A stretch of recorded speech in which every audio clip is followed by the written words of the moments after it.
Hello students, today we are going to take a new topic, that is geriatric endodontics. This is a branch of endodontics which deals with the endodontic treatment of old age groups. This is a diagram showing various types of IUPA at various levels of age groups, starting from the early childhood to the old age group. And you can see in the radiographs there is a changes in the pulp volume, radicular space. With the increase in age, there is obliteration of that space. So this is a bitter truth that one who has born has to go through childhood, youth and old age. So to lead a quality life in old age, one needs teeth not only for the enjoyment of food but also for the nutrition and aesthetic purpose. There is evidence that oral disease impact your CVS system, endocrine and pulmonary health, particularly in the elderly group, which will certainly provide additional stimuli for elderly to seek dental care. So this is the data related to the Indian population, showing the distribution of old age in India. Currently it is 8%, that is 8 million, and in 2025 we will reach 12%, that is 830 millions. So one out of every age 7 aged person in the world will be an Indian. Unfortunately, geriatric dental care in India is still in its infancy.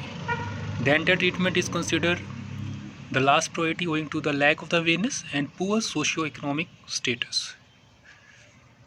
So we can divide roughly any age group into three broad age groups, that is young old ranging from 65 to 74, older old 75 to 84, and oldest old greater than 85-year-old. So first of all, there are certain points while taking a care of an old person. Try to allow the patient to explain the problem in his or her own way, and the pain associated with the vital pulp caused by heat, cold or sweat, sweats or referred pain seems to be reduced with age. More than 50% of patients over 60 years of age are medically compromised and are on medications. Most common medical conditions seen with these age groups are diabetes, hypertension, CVS diseases, arthritis, neuromuscular problems, and Alzheimer.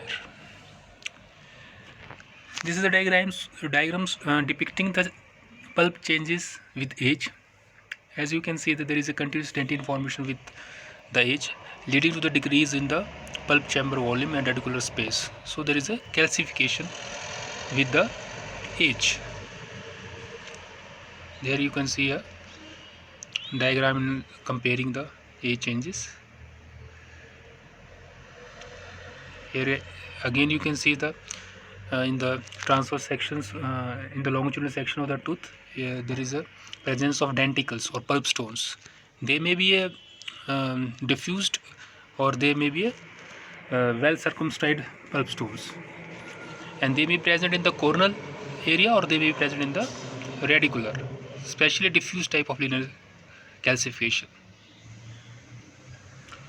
Presence of tori exostosis denser bones may require increased exposure time for contrast for X-ray films, and the periapical area must be included in the radiographs. Lamina dura should be examined. Incidence of cyst and tumor increases with age. So these considerations you have to take into consideration into your mind while dealing with the older person. Response of periapical tissues. Both older and young patients have similar pattern of healing, but with a slight delay in the older group. Coming to the diagnostic procedures. Increased bulk of dentin and increased pulpal fibrosis may diminish the response to traditional vital testing. So hence it will be wrong to assume that the pulp is non-vital and carry out the treatment without other supporting evidence. So you have to be very cautious while uh, doing the pulp vitality test with old age groups. Secondly, you have to be uh, make out whether the lesion is periodontal in origin or endodontical in origin, or it may be a combination of both. Then coming to the treatment planning considerations. In general, treatment approaches do not differ significantly except few points, such as number of appointments. You have to keep shorter sittings, and use of bite block while doing the treatment, and adjust the chair in a more upright positions, and try to place a rolled towel or other type of support under the patient neck.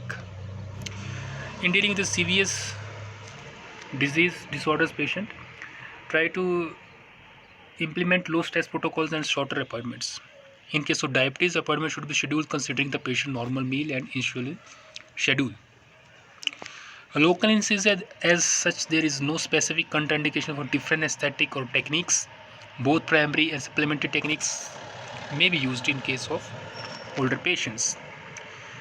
While dealing with the patient of serious disorders, vasoconstriction should not be administered to the patient with unstable angina and uncontrolled hypertension, or people with recent myocardial infarction and coronary bypass graft.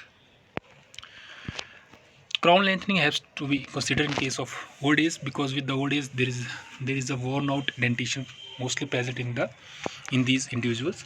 So you have to do crown lengthening also in some cases.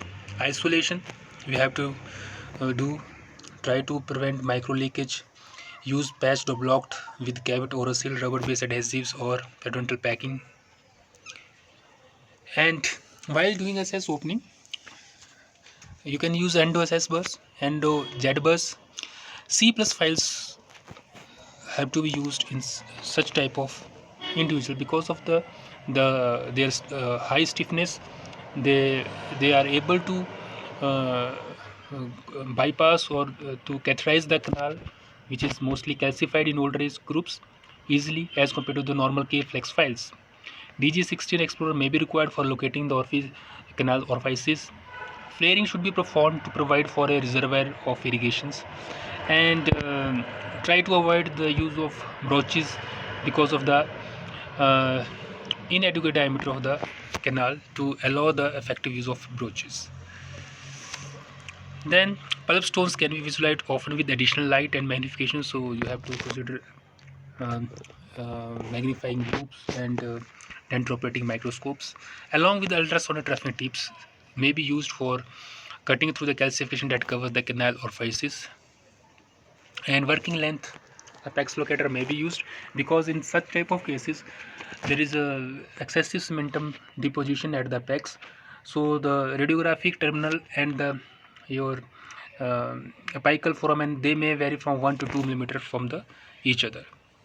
So it is sometimes a working length of 1 to 2 millimeter from the apex is preferred in case of older individuals, as compared to of 0.5 millimeter short of radio apex in case of normal individuals. Coming to the obturations, select gutta perca fillings techniques that do not require usually large mid-root tapers and do not generate pressure in this area, which could result in root fracture. Double seal. So after doing your obturation, try to use double seal as a restorative technique to provide the corneal seals. So this is a technique which involves the use of two restorative material together to overcome the disadvantages caused by the use of single restorative technique material. These materials are used in combination by placing a layer after layer to make sure that even if one restorative fails, another protects the corneal cell, keep it intact. So there are various combinations of such as GIC2 over gutta perca followed by light cure composite resin as a final, or Dickel over gutta perca followed by GIC2 as a final seal, or cavity over gutta perca followed by IRM as the final, or mineral oxide aggregate over gutta perca followed by intermediate restorative material as final, or MTA over gutta perca followed by GIC type 2 as a final seal. Coming to the endodontic surgery considerations, so the need for establishment of drainage and relief of pain are not common indications for surgery. Surgery is less traumatic than extraction in case of older individuals, because the tissue is less resilient and resistant to reflection appears to be diminished. So lip can be more easily stretched. The apex can actually be more surgically accessible in case of older individuals.